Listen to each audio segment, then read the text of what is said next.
collaborative. We have several hundred people who joined up online. We have people from across the globe actually today, many Miami-Dade colleagues, but many, many folks from all over the place. So we always say at the Women's Fund, your focus is our power. When you all focus on women and girls, when you all focus on human trafficking, you will make the difference with your brilliant, extensive networks in eradicating these issues. So first, let me give some quick thanks. I'd like to say we couldn't do this without so many of you, elected officials, consular community. Thank you so much for being here. Our board members, our incredible donors and supporters. You're going to see a few flashes up there. But let me give a special, humble welcome to our survivor champions, our survivor leaders. There are some of you in this room, there are many of you online, and you know that we only do this work because of you, for you, and informed by you. We are nothing without your input and your guidance and your leadership. So we thank you so much. We talk about one team.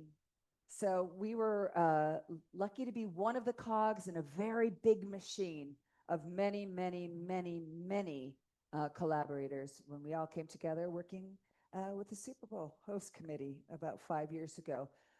No one is more important than the other one, but one team all comes together. The idea of having same or similar messaging going out in different languages, different modes of communication will keep us all on one page. So hashtag one team. I'm not going to name everybody who's contributed because it's safer. It's safer.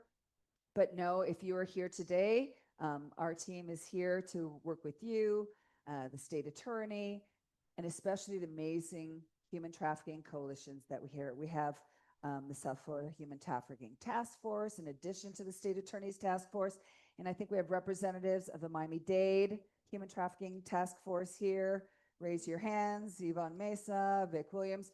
So many of you are participants in many ways today. Please do keep in touch. So without further ado, we have a very warm welcome by one of our incredible leaders who is with us in spirit today, our Miami-Dade Mayor, Mayor Daniella Levine Cava. Good morning, everyone. I'm your Miami-Dade County Mayor, Daniella Levine Cava. As a mother, grandmother, and your first woman mayor, I hold this issue very close to my heart. Long before becoming mayor, I was active in fighting human trafficking, and I remain deeply committed today. Human trafficking is a horrific crime, often hidden in the shadows, and far too often it preys on our most vulnerable, especially young women and girls in unstable conditions or the foster care system. Every child deserves to grow up safe, and every survivor deserves justice, healing, and hope. That's why we've taken bold action, changing how law enforcement tracks trafficking to improve data, providing women leaving our jails and shelters with resources for recovery, and becoming the first county in the nation to adopt CEDAW, a United Nations treaty ensuring women are a part of every decision we make. As we prepare to welcome the World Cup, we must shine a light together across governments, nonprofits, and international partners to prevent exploitation and build a stronger safety net. Thank you to the Women's Fund for hosting this important conversation. Together, we can create a Miami-Dade where every woman and child is safe. Thank you, Madam Mayor. Good morning, everyone. So this is going to be an amazing conversation. Bienvenido, caballero. Bueno centro. Miami traffic. We all understand, do we not? Do we not? We have worked together before. I mentioned the hashtag one team, the state attorney, and at the time, the Super Bowl host committee, and many, many others, all the other trafficking coalitions got together, and we've worked together. And so in that spirit, we come here way in advance of next year's game because we believe that prevention is the biggest story. We believe that not the number of arrests later. We believe the number of people who decide not to come to be exploited and to exploit others. here in Miami-Dade County during the games and to the other countries who will be hosting games, that will be the real win for us all. So let's go towards that goal and get a goal with prevention. We are going to ask you, Yaneth. Yaneth Bias is here in representation of our amazing state attorney, the Honorable Katherine Fernandez Rundle, who did plan to be with us today, but travel got in the way. We had some travel issues, but Yaneth is amazing, and she is the Assistant State Attorney for the Human Trafficking Unit. So we're going to start out. Your focus is our power. Yaneth, can you please, we know that the state attorney's leadership has been formidable in the evolution of Miami's response to the global human trafficking epidemic. Can you give us in this first portion, in this first run through, we're going to ask each of you to speak twice. So that's our guide for today. Can you, in this first portion of our conversation, Yaneth, can you give us the background and the general current status of what's happening here locally? And I know you have a few slides for us. Hi, good morning, everyone. First and foremost, thank you to the Women's Fund for having us. The Miami-Dade State Attorney's Office, Ms. Rundle, would have loved to be here. I'm echoing what she said. However, there was some traveling issues. It is our pleasure to have all of you collaborating and working together. Ms. Rundle's goal is always to make sure that we're collaborating and working together. So in preparation for the FIFA World Cup, we're going to go ahead and we have the playbook, right? If we're dealing with a sport, we have the playbook for how we address these things. Fortunately, Miami, Florida has had many, many events here, and Ms. Rundle has spearheaded the coalition and the abilities to combat a lot of the human trafficking elements that we see because of the big events we had, such as the Super Bowl in 2020, Formula One in 2023, and Formula in 2024. So all of these are events that have been held in Miami. So fortunately, we have the playbook. Ms. Rundle knows exactly how to go about every time we have a big event and how to address it. So it's going to be, we're going to go ahead and focus in on a little bit of the facts so you guys kind of have a little bit of a background. So since the start of the unit in 2012, we have been able to recover 1,338 victims, and we have filed 933 human trafficking related cases. Now notice it says human trafficking related cases, because not every case can we file and just only charge human trafficking. There's going to be cases where we charge deriving support. There's going to be cases where we charge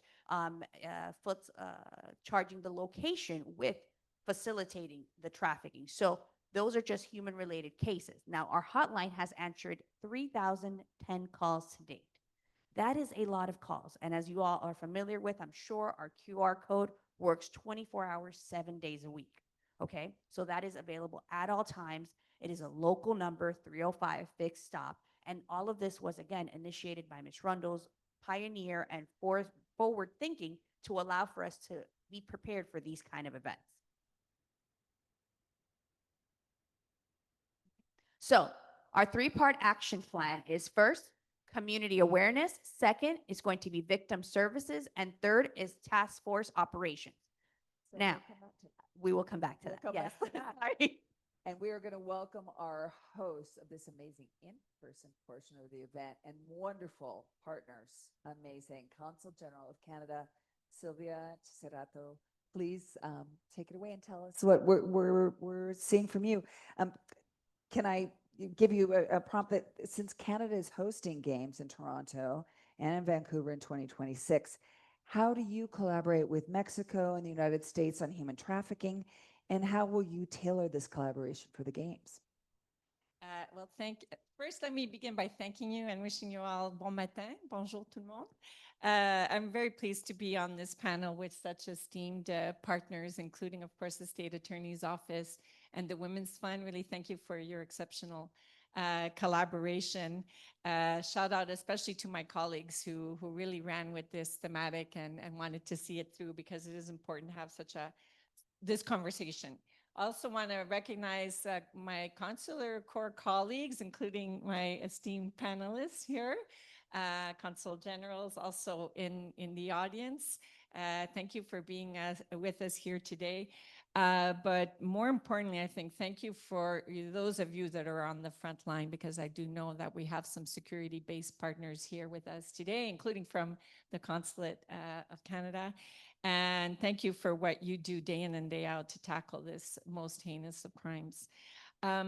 Before I delve into the trilateral partnership, because there is one, of course, would just like to say that human trafficking happens everywhere, including here, including all over Canada, and it happens every single day. There are estimates that this is a $150 billion enterprise. So it is the largest criminal activity in the world. And, they have sophisticated criminal organizations that are behind a lot of what's taking place. And you'll know better than me that victims are trafficked for a number of reasons. For sex trafficking, labor trafficking, marriage, right, in certain parts of the world, their organs, military service, even to enlist them to get into petty crime activities. And as was noted, overwhelmingly, the victims are women and girls, especially those in vulnerable situations. And the average age is 13 years old. So these girls come from difficult circumstances, and they're lured by the promise of wealth, love, travel, whatever it is that they're tempted by. And they're coerced or they're recruited in their schools, in malls, in big department stores, and even in their homes, right, via social media and online channels. In Canada, 93% of victims are women and girls. Nearly a quarter are under 18. And 90% of victims that reported their victimization knew their perpetrator. So that's all very grim, and I'm sorry to be putting that on the table, but I think it just underscores why we need to be aware and we need to be doing more individually and, of course, collaboratively. Since 2019, Canada has had a national strategy to combat human trafficking, and the pillars of the strategy emulate a lot of what's being done here in Miami-Dade. So enhanced support to victims and survivors, including a national hotline, increased awareness to prevent victimization, so media and educational campaigns, enhanced training for law enforcement, investigation and prosecution, better criminal justice, and more importantly, why we're here today, increased partnerships domestically and internationally. So it's very exciting for Canada to be a host of the FIFA World Cup 26, along with our hemispheric partners. And I think we'll hear from our colleague, but maybe I'll scoop you. FIFA 26 will register many firsts. First time that 3 nations will be hosting the tournament. First time that Canada will be hosting the Men's World Cup. And it will be the largest to date, and I'm sure we'll hear about that. And it's also the first time that human rights are integrated into the planning, recognizing the strong values that our 3 nations share in this space, guided by the UN Guiding Principles on Business and Human Rights.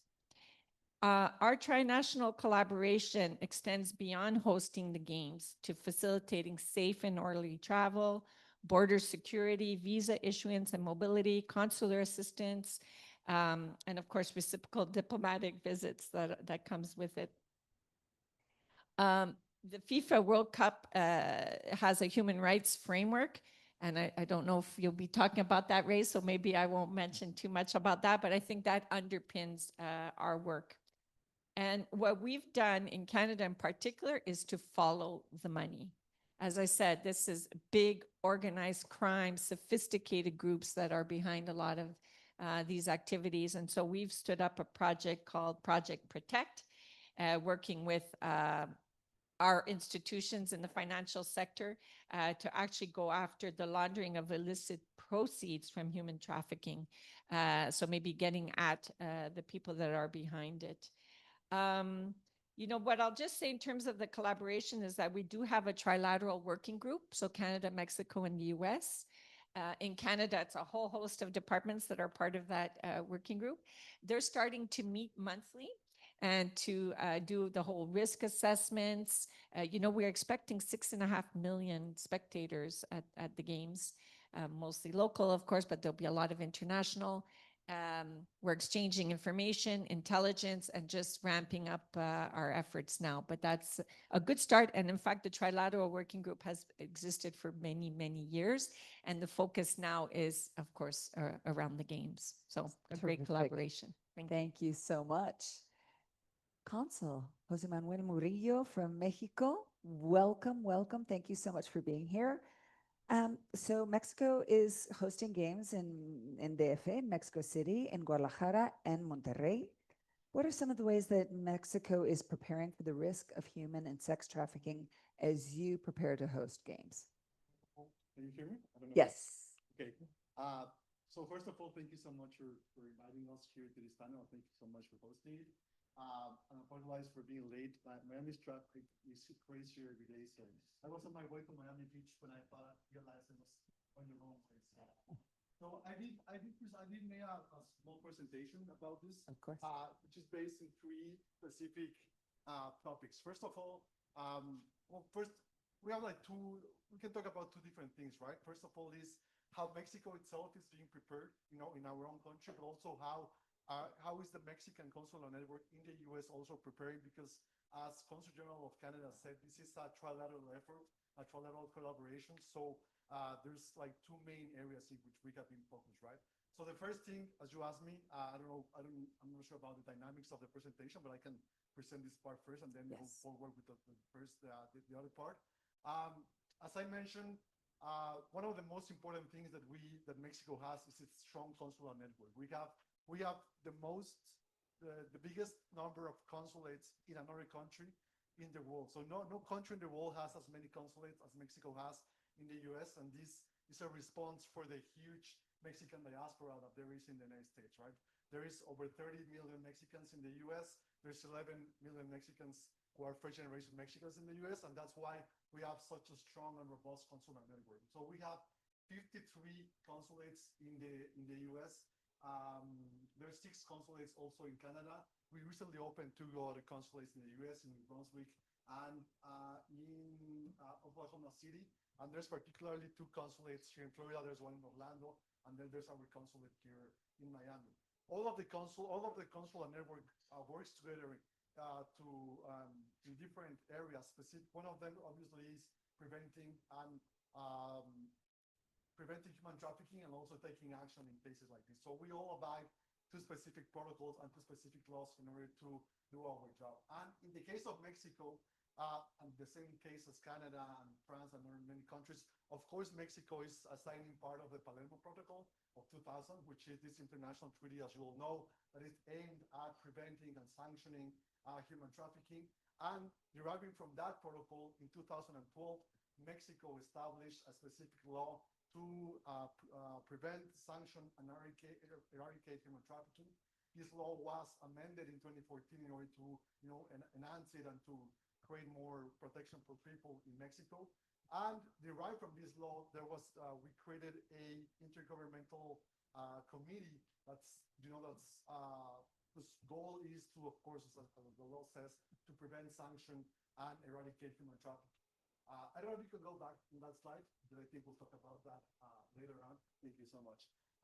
So part of what we have done in 2000, I just forgot the year, but we all in Mexico and the consular network of Mexico in the US, we all work with a specific protocol for consular attention for Mexican victims of human trafficking. This protocol is a notebook, a guidebook. It's a whole book of like over 100 pages, which was created by both the Ministry of Foreign Affairs of Mexico and the IOM, which is the international. I know the name in Spanish only. Thank you. The International Organization for the Migration. So sorry. This is a whole guidebook that was created with this organization by taking good practices and cases of human trafficking cases detected in Mexico and in Mexican consulates in the US. And this has been used. This is like the Bible for consulates of Mexico to know how to attend cases of human trafficking. So this guidebook allows us to know how to perform interviews to victims of human trafficking, how to act accordingly for example, if the victim is a minor, how to act if it is a case of sexual trafficking or labor trafficking, what to do depending on the outcome of each interview, which authorities we should contact, how should we treat victims, and what action should we take after we have determined that in fact this victim was involved in human trafficking.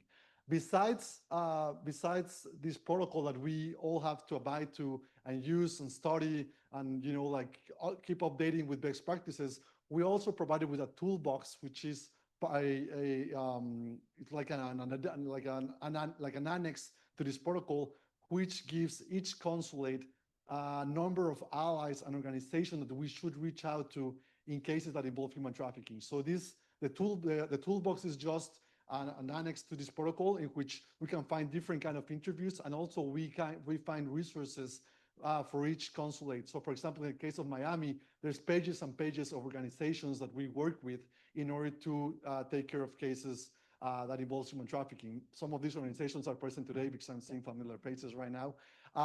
So that's basically what we're doing as a whole in Mexico to prevent human trafficking.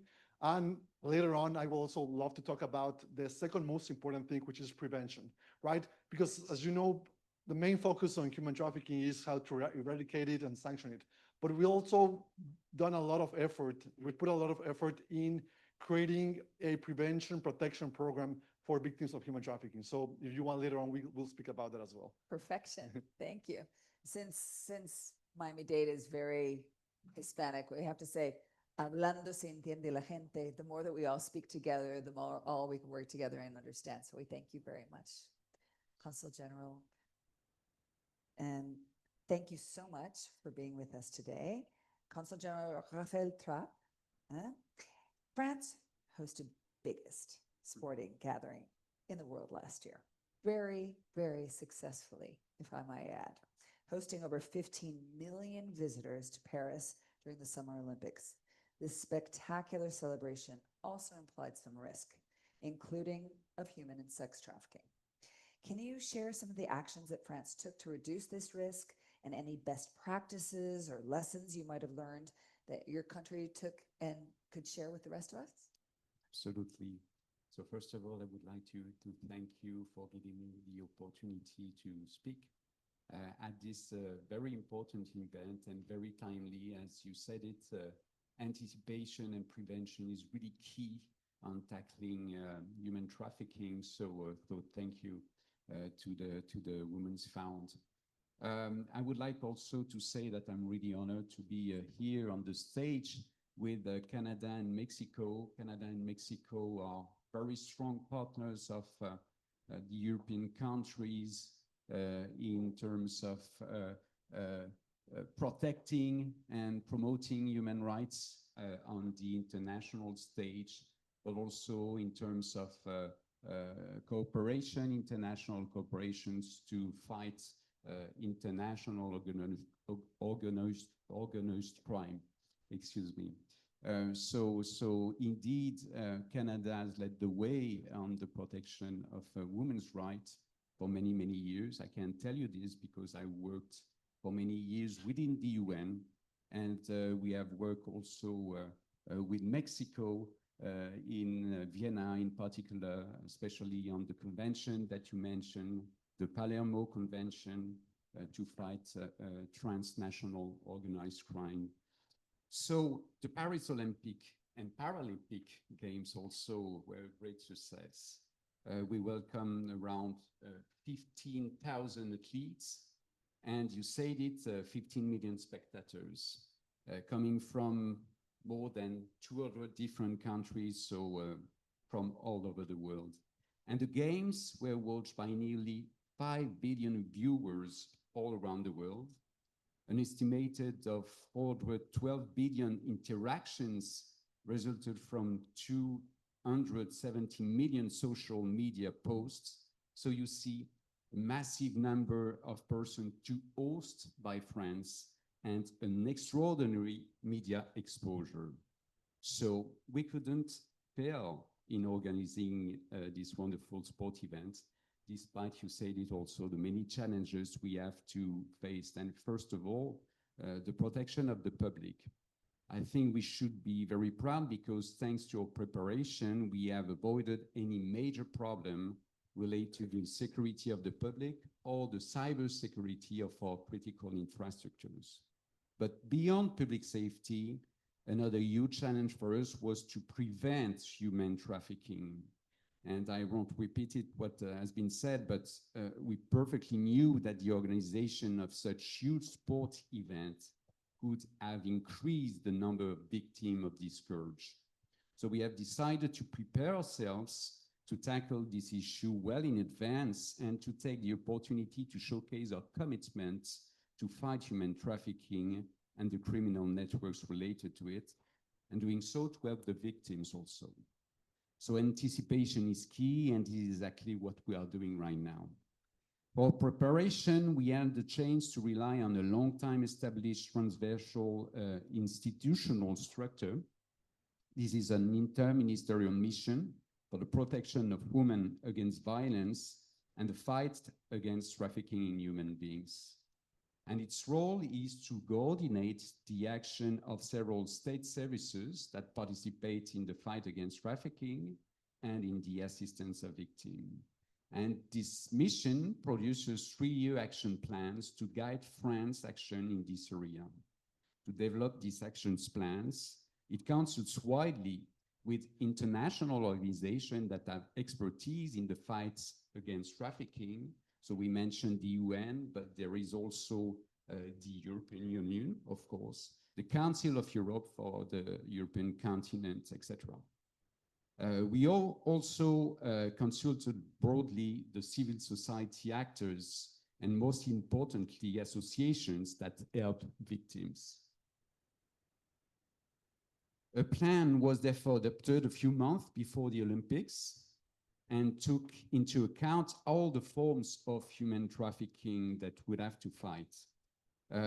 We speak a lot this morning about sexual exploitation, but there are other forms of human trafficking like labor exploitation, coercion also to commit crimes, and forced begging. So the plans was meant to be comprehensive at that regard. And the priorities identified by this plan were the following. So first, it was really important for us to provide training of professionals while on the front line in the fight against trafficking. So specialists in childhood, specialists in health, in judiciary, in associations, also the private sector. And then the development of partnership with the private sector, and especially with the sector of hospitality. I would like to come back to it at a later stage. Also, the development of a communication campaign is really important in the media, but also on social networks to prevent and raise awareness among the public. Of course, the plan was meant to provide support for victims by making work together, again, the police, the judiciary, and all the structures of the states in charge of this scourge. And finally, we wanted to establish a mechanism, a monitoring mechanism in charge of the implementation of the plan to ensure that the objectives set are well achieved. One clarification, the plan did not mention the criminal response available in France because our legal framework was already well developed with the inclusion in our criminal code of a definition of the offenses that are recognized by international treaties, including the protocol, the Palermo Protocol that you mentioned just earlier. And this is very important because with a common definition, countries can work together and they can foster international operations by police to dismantle the networks, but also judicial cooperation to make them accountable. So French law enforcement agencies are also organized and they are specialized units to fight especially against sexual exploitation. And there is another unit specialized against exploitation through labor. So if you don't mind with the come back later to two parts of the plans, which is communication and also cooperation with private sector. Perfection, perfection. So it's really nice to be sitting next to one of our great local leaders, the Chief Operating Officer of the FIFA Host Committee, Ray Martinez. Thank you for being here, sir. So Ray, Miami has benefited greatly from your deep knowledge of this community and expertise in the past. Can you please share your experience and what you and your FIFA Host Committee colleagues are seeing today as you prepare for the upcoming games? Thank you. And again, it's a pleasure to be here and really an honor to be part of this esteemed panel up here. I feel like I don't belong to be sitting up here with you. My background is in law enforcement. I spent 35 years in local law enforcement here in Miami, retiring as the chief of police for Miami Beach in 2014. Upon my retirement, I kind of fell into the event world and started working on major events. In 2018, was hired to work on the Super Bowl for the Super Bowl game here in 2020. Originally, I was hired as a vice president of operations, and then our president and CEO had to step aside for personal reasons, and I was elevated to the president's role. So took the team across the goal line, if you will, to finish out the thing. But one of the things that we did, and one of the responsibilities that we had as a host committee, was to initiate an anti-human trafficking, initiative in cooperation with the NFL and, with the local community. So coming from background from law enforcement, I knew that our state attorney's office had a task force, an established task force. I knew that the U.S. Attorney's Office had an established task force. So I called a meeting together and asked them if they would come. And what I thought was going to be maybe a 10-person meeting turned into a 60-person meeting, people from all different organizations. Many of you probably were there from this room, organizations from this room, including the State Department, a lot of the NGOs and community organizations, but the Women's Fund as well. And my goal of that meeting was to get somebody that was more of an expert in the field than I was to lead the committee to coordinate our initiative on, anti-human trafficking. And the Women's Fund stepped forward as the community organization for that, along with our state attorney. And we put together, just really an incredible effort, team effort, to work on the Super Bowl and our initiatives, both from a public awareness, education, and from a enforcement, criminal enforcement operation standpoint. The state attorney's office actually took that model and continued to groom it and grow it and develop it, and still operates in that function. And so when I was hired to be the chief operating officer for the host committee again for Miami for the World Cup now, the first place I turned was to the state attorney's office, and now also with the Women's Fund. So we're excited to be a part of it again. Everybody has said, obviously, this is a scourge of our community, a scourge of the world, really, of how people and humans are exploited, from around the world. And, one of the things that I learned, of being a part of this is it's all around us, right? It's in the open and it's around us. We're just not aware of it. And so, that's a big part of what we have to do. And it takes all of us, right? Law enforcement can't do it alone. The community organizations can't do it alone. The host committee can't do it alone. We need everybody's help coming together. And that's why it's such a great thing to see everybody here. And so we've established that committee. We're moving forward. This is part of that. And, we look for everybody's help in helping us, because we're proud in Miami, right? We're hosting 7 of the World Cup games here. We have 4 of the qualifying matches. We have a round of 32, a quarterfinal, and then we have the bronze medal final. And as we know from just recently this past summer of the Club World Cup, Miami is one of the places where people are going to want to be to see the matches, right? We had the highest attendance rate of all the Club World cities here in Miami. So soccer's part of our culture. It's part of our DNA, if you will, because we're an international community. And so we want to make sure that we're on the forefront of addressing these issues before the games get here. Thank you so much, Ray.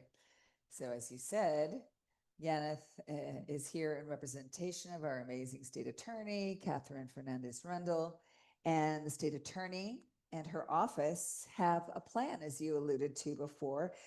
Can you share it with us, Yaneth, and lead us with the calls to action the state attorney has to all of us who are here, whether in person or virtually, because these networks are extensive that are connected with us here today. And once again, the recording of this Impact Collaborative will live live on the website. So all of you are invited to share what all of our illustrious speakers are saying today with your teams, replaying any parts that you'd like. So any of these state attorneys slides that you'd like to show to your networks, please do. Please plagiarize. Go ahead and take this information to your folks. Yana.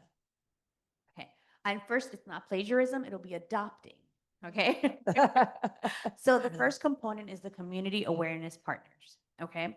All of you watching us virtually are a huge, huge component. Why? Because I'll get to the other parts later, but it's essential for us to be able to come together. All of us coming together and being aware of what to expect, what we're going to see, and how we're going to attack that is crucial. So some of our community partners, obviously, Ms. Rundle put this list together, and it is wonderful because it allows us to everyone come to the table and bring a representative so that then that representative could go back to their teams and discuss exactly what the game plan is. So and also it allows us to have a bigger network to provide services. So as we have seen in the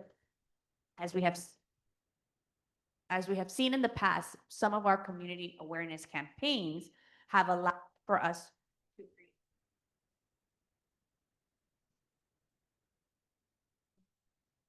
There, yeah.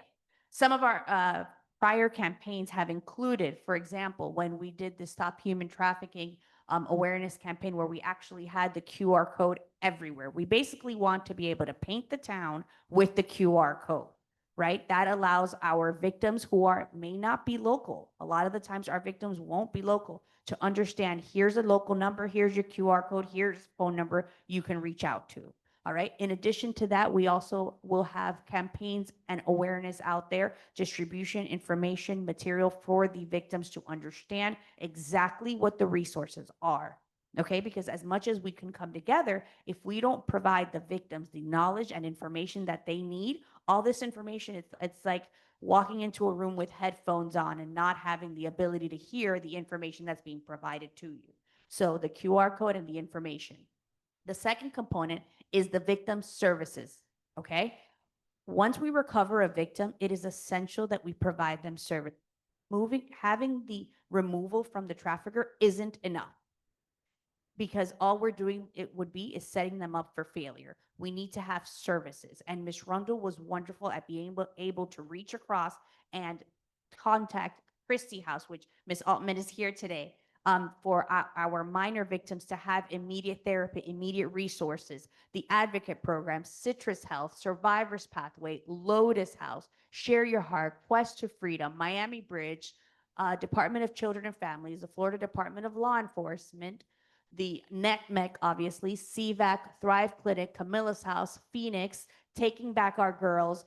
There are many, many organizations that we will be reaching out to for when we recover victims for services. Everything from ranging from therapy to housing to transportation to something as simple as, hey, we need to be able, that's why we also partner with the health department to be able to say, hey, this victim has no identification, no birth certificate. Let's get that going. In addition to obviously reaching out to be able to communicate. Maybe our victims aren't all going to speak Spanish, English. We're going to be able to have avenues to speak to them in their native tongue, which is also essential. Okay, and the third component, the actual task force. Now, and I'll explain a little bit more about the QR code, but our task force will be conducting operations throughout the entirety of FIFA World Cup. What those operations are, we will not share, obviously. However, those operations will be proactive. We want to get out there. We want to be able to recover these victims, and we want to do this in the method that is safest for the victims, safest for our community, but also allows us an opportunity to be able to recover them and get them the resources. So the three-part campaign is one, it will be to obviously awareness. Okay, so I need you guys to get back out there with your organizations, with your communities. Ms. Rundle needs you to share the awareness campaign component to the victim services so that we have these services in play for when we recover the victims. And three, once we start doing the actual operations with our task force, Ms. Rundle will need for all of you guys, the call to action is to be available. To be available, and again, the collaboration of everyone working together, that is essential. All right. This is our QR code, and the phone number is our local number, 305 number, 305 fix stop. That way, whoever is able to communicate, most victims have a cell phone. They can scan it, they can call the 305 number, and that way it is local and it is something that our victims can reach and are able to scan quickly. And maybe they can't call at that moment, but at another moment they can. Okay. And that's our action plan. Thank you so much. Consul General, how is the Canadian consulate preparing locally here in Miami for the games in the context of human trafficking risks, especially security collaboration, consular information sharing for both potential victims, potential perpetrators? How does it work? Well, I think we had a bit of an inkling of how it works through our Mexican colleague, because the Canadian consulate operates in the same way. In fact, I have the head of my consular, or the head of our consular program is here. And, you know, we have in any given year over 3 million Canadians that travel to Florida. It's a very popular destination for Canadians. And so we have a very big consular section where we do attend to Canadian clients who, you know, have lost their passports more often than not, or get in trouble with the law, but sometimes are victimized, of course. So we have a common set of services where we have to nurture very strong relationship with partners, many of whom are in the room today. Security-based partners, of course, so on the social services side, how do we get these victims away from their perpetrators and then to a safe space and receive services? So we do a lot of the same work, and I think it's pretty similar across our consulates. You may not know, though, Miami has one of the largest consular corps in all of the US, certainly outside of the capital. We have the head of State Department here, OFM, who could give us more stats, but I think it's telling that there is such an important consular corps here because of our citizens that come here from all over the world, right?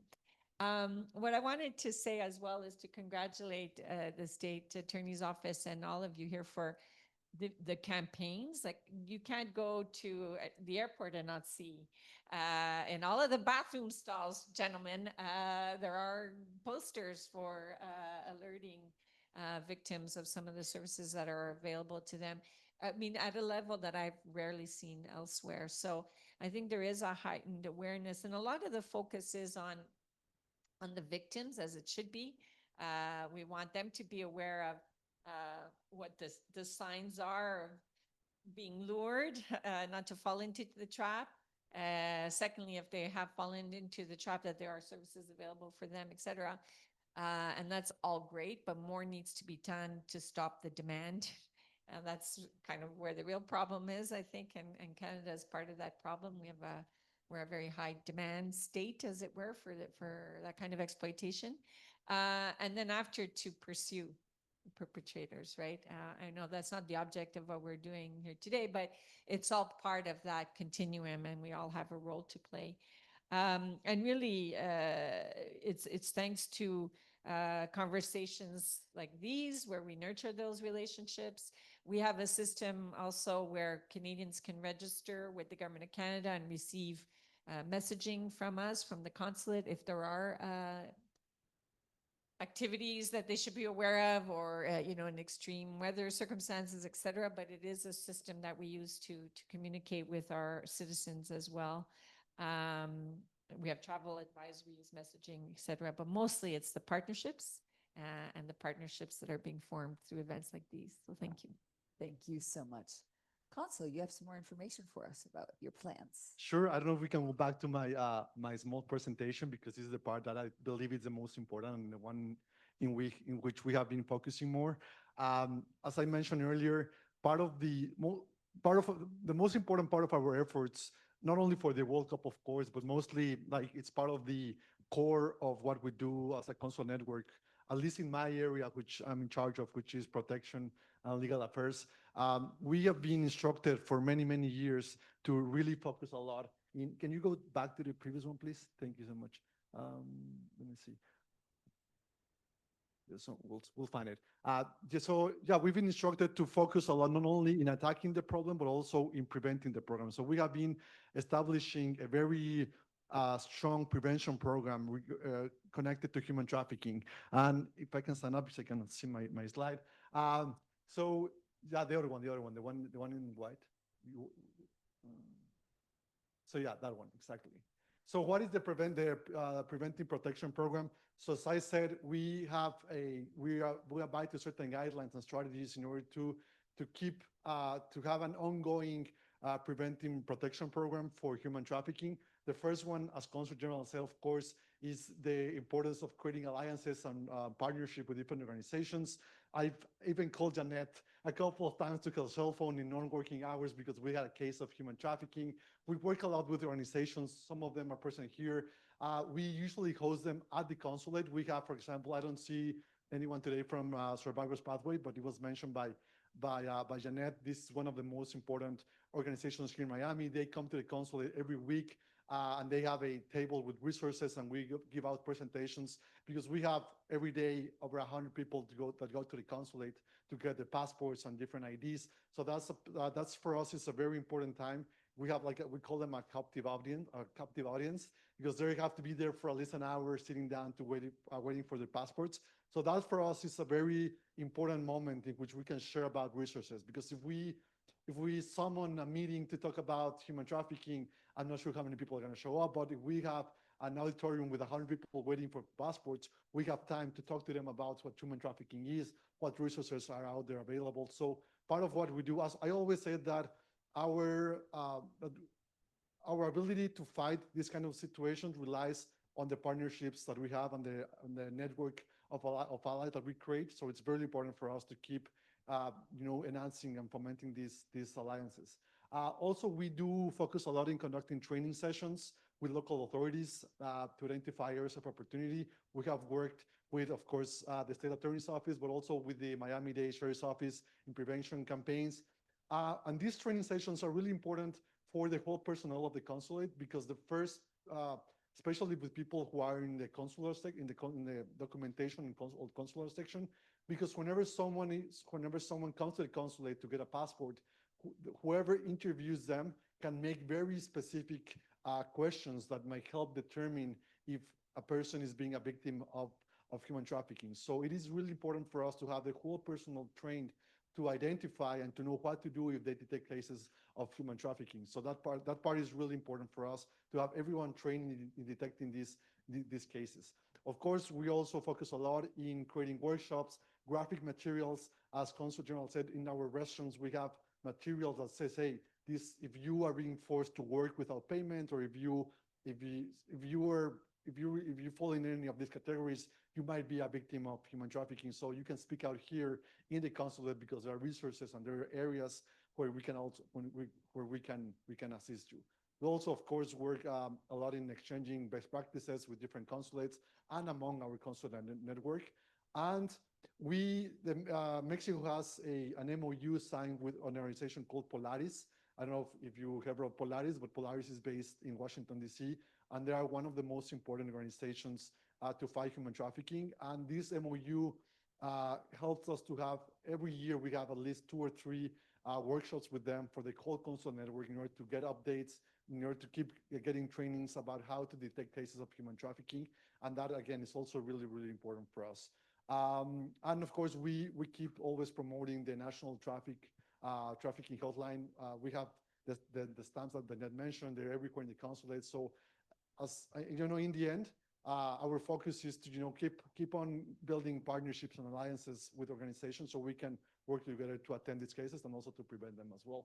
Lastly, we do have also like a 24/7 national hotline for Mexicans in the U.S., which is called the CIAM. That's the Center for Assistance and Information for Mexicans. The CIAM is, as I mentioned, a 24/7 hotline. They're based in Arizona, but it can be any Mexican in the U.S. from Miami all the way to Alaska can call this number 24 hours, 7 days a week at any time, and there's someone who's going to pick it up.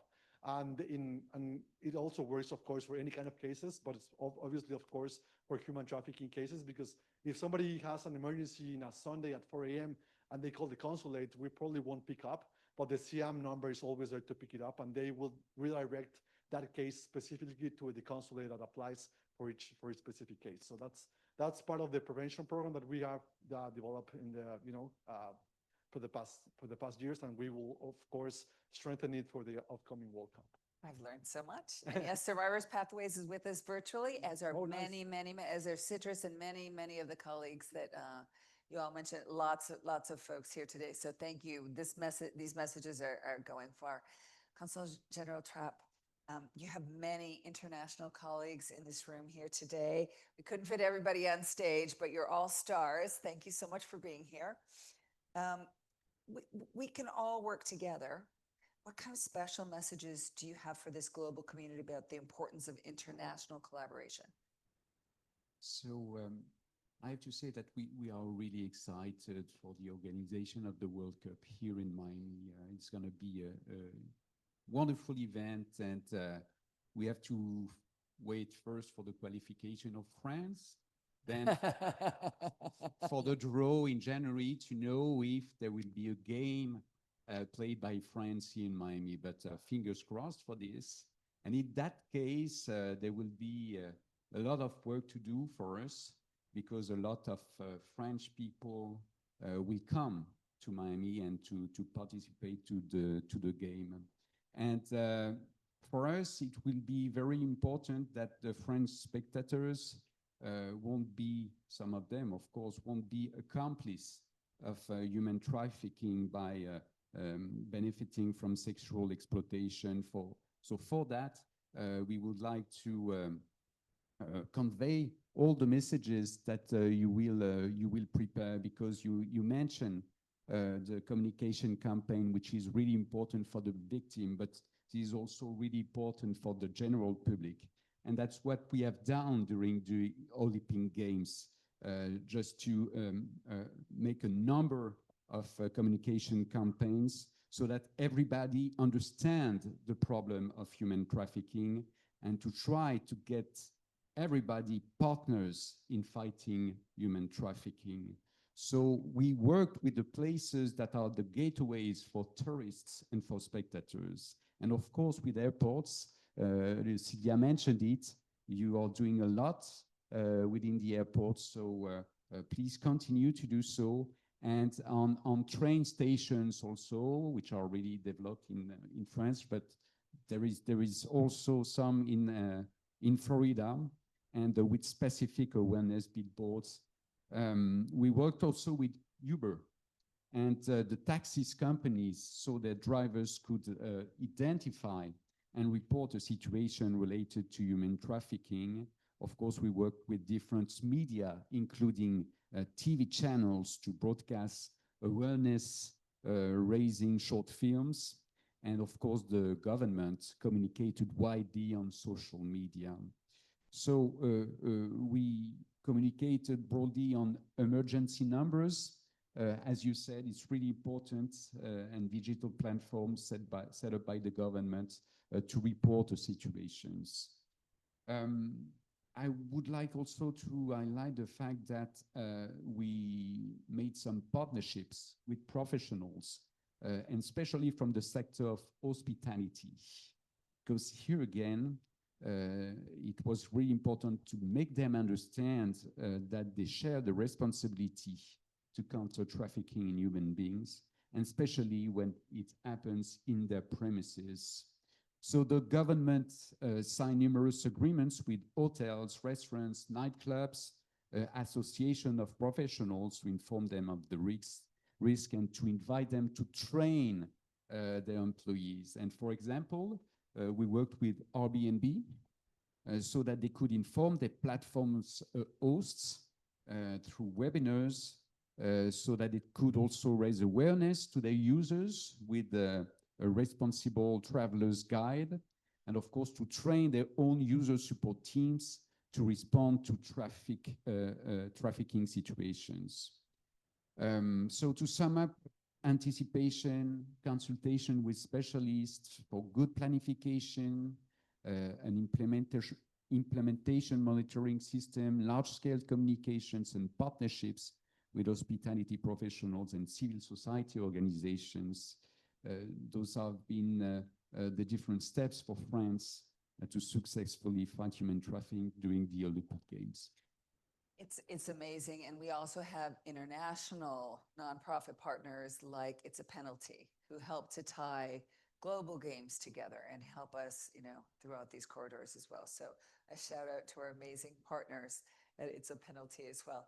So Ray, we have just a couple minutes left, and I'm going to ask you to tie this all together for us. What's your vision for this coordinated effort, your calls to action, and then you can call up your colleague as well if you'd like. So we've all heard the term, it takes a village to raise a child. Well, it takes a community, this community, to address this issue. We can't do it alone. None of us, none of our organizations can do it alone. We have to work together and continue to work together and really grow that community and making sure that we're addressing it. One of the byproducts of hosting major events, whether it's a World Cup or a Super Bowl or F1, those type of events for the local community, is all of these organizations come together and work together, and they build those relationships, those networks. Same thing happens on public safety, on the public safety side, and those networks stay, and those partnerships stay after the games are over. And I think that's really an incredible value that most people don't recognize, and it doesn't show up in the numbers of economic impact or number of tourists or hotel nights, but it shows up in our ability to work together and to continue to address these things. So, I think it's just really more of these, more of awareness, more collaboration, and continuing, our efforts, collaborative efforts of addressing this. So. And speaking of more, is Sasha Larkin with us? Sasha, you're going to join us on stage. As we start to close up here, we've got a great announcement of continuity from the FIFA team. We thank you so much, Sasha, for being here. And Ray, I think we can welcome. Thank you so much for being here. I didn't want to stand on that side because I didn't want to blend into the curtain and look camouflaged. Thank you all for sharing a few minutes with me to make this announcement. Ray, you're an incredible partner, so thank you, and thank you for having me. So as you heard this incredible panel tell you today, it has no socioeconomic bounds. It has no bounds of race, sex, color, creed, orientation. It affects us all. I just retired from the Las Vegas Metropolitan Police Department after 26 years of service, and I spent the majority of my time in counterterrorism and human trafficking. You can imagine they go hand in hand. You can also imagine in Vegas, much like Miami, we might see a little bit of it move through our city. And I just want to state for the record, it is illegal in Vegas. So tell your friends, tell your brothers, tell your boyfriends, tell your husbands, it's illegal. I know it gets a reputation. You can come to Vegas and kind of lose your mind and have it be legal. It's not. The bunny ranches are about an hour outside of Vegas, which is a very different experience than what we're talking about today in some respects. What is FIFA doing? Why does FIFA have a seat at this table? Well, the truth is, about 323 million people watch the Super Bowl. That's a good amount. That's a lot of TV sets, hot dogs, and nachos. We estimate about 5+ billion people will watch the World Cup. Many of them will be at FIFA Fan Fests around the 3 nations that are hosting. Many of them will be in TVs, on iPhones, wherever they can find it. People sell their homes, abandon their cars, give up their loved ones to come to the World Cup. If you've never been to a soccer game or a football game like this, it is not your grandfather's World Series. So I invite you not only to come, but to really wrap your head around and understand the fanaticism that goes along with it. And the crowd it draws will be a very seated and well-developed place for human trafficking. There is great demand. You will get people from other countries that don't necessarily think about what they do in the United States and the consequences because they come here, maybe it's their first time, probably their first time. They come here and their good morals, thoughts, and common sense are left behind. So what do we do? Well, this panel was extraordinary in explaining to you the collaboration and the partnerships, and I can't underscore that enough. So FIFA has come together to say, look, let's take these really smart people that exist in every city at all of the host cities, right? 16 of them you heard, 11 within the United States. Beginning on September 25th, FIFA is going to be spearheading what we call human trafficking roundtable discussions. These discussions are led out of our FIFA Human Rights and Sustainability Group, partnership with the Safety and Security Group. I have the great pleasure of being the Director of Intelligence and C4 Operations, which basically means communication, how do we talk to one another, for the World Cup. I just finished the Club World Cup and have been with FIFA a little over a year as we've embarked on putting this program together. We realized very quickly that we had to draw these incredible host cities together so they could, number one, share best practices. As you can see, I would argue Miami is leading the country in best practices. And as they really did tell you, I just want to reiterate so you can think about these three different parts as we start this roundtable discussion. Number one, it is about, like Ray said, law enforcement. Law enforcement has to have the first seat at the table to go in and do the enforcement activities to grab these pimps and help rescue the girls out of this life. Number two, as they eloquently talked about, the victim wraparound services. What we saw happen in Vegas, because we had the opportunity to host the Super Bowl, New Year's Eve, and F1 within 3 months. What happens is these wonderful nonprofits, and we worked with It's a Penalty, by the way, and they're awesome. The nonprofits come forward and they all want to help for the right reasons. But if we don't have some collaborative, organized efforts, we end up with what we call in law enforcement a blue and blue incident. This is a true story. We had like retired Navy SEALs cloaked out in black clothes and balaclavas hiding in strip hotels trying to rescue these girls. Can you imagine what that looks like to people that don't know they're the good guys? They were calling law enforcement. We were showing up, drawing down on good guys that were post-Navy SEALs with guns and balaclavas. Now we've got guns. It didn't go well. So we learned very quickly we need to organize this effort. So that's a lot of what these folks are all working on, is having an organized response for victims. And then the last piece, which I'm so thrilled that we have such a strong Attorney General, State Prosecutor's Office, and everybody all the way up to, I will tell you, in DC, Katherine Cortez Masto, she happens to be from Nevada as our senator, is leading the human trafficking efforts to make sure that the states have the support they need to enforce the laws to put these pimps and traffickers away for a really long time. So with that, FIFA will not be leading and telling the cities what to do. We are simply convening. FIFA is simply bringing people together to say, hey, host cities, tell us what you do in these three buckets, in enforcement, victim services, and laws, and please share it with the other host cities, right? Mexico City, phenomenal efforts, right? Toronto, we just got off the phone with them, amazing human rights and trafficking efforts. How do we get them to come to the table and say, here's what we're doing, and other cities can learn from them? So we're really excited to bring them together, and at the end of it, we'll have a really incredible document that we hope will live and breathe and grow for the World Series, for the Super Bowl, for the Women's World Cup, for the next World Cup, that will help guide the people that come after these incredible folks that are leading the efforts for their countries. With that, thank you so much for having me. I appreciate Thank your you time. so much, Thank you Sasha. for your partnership. Thank you all for being here. Thank you, all of you who are online. Once again, let's recognize the survivor champions, the survivor leaders for informing our work. None of this is done without your input.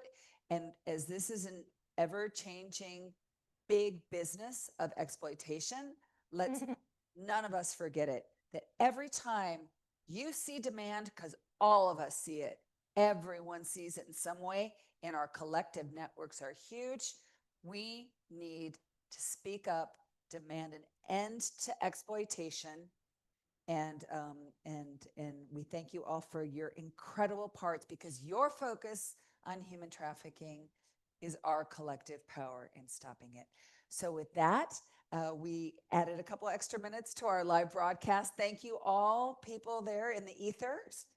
We'll say goodbye to you all. And for those of you who are staying with us, we're going to do some little mini testing of what these roundtables are like that Sasha was talking about for FIFA. So we ask you all to grab another cup of coffee, some wonderful breakfast, and then come back to your tables because we've got a mix of folks to talk about what we do from here, because we don't just talk about problems, we talk about what we're going to do about them. So thank you all so much.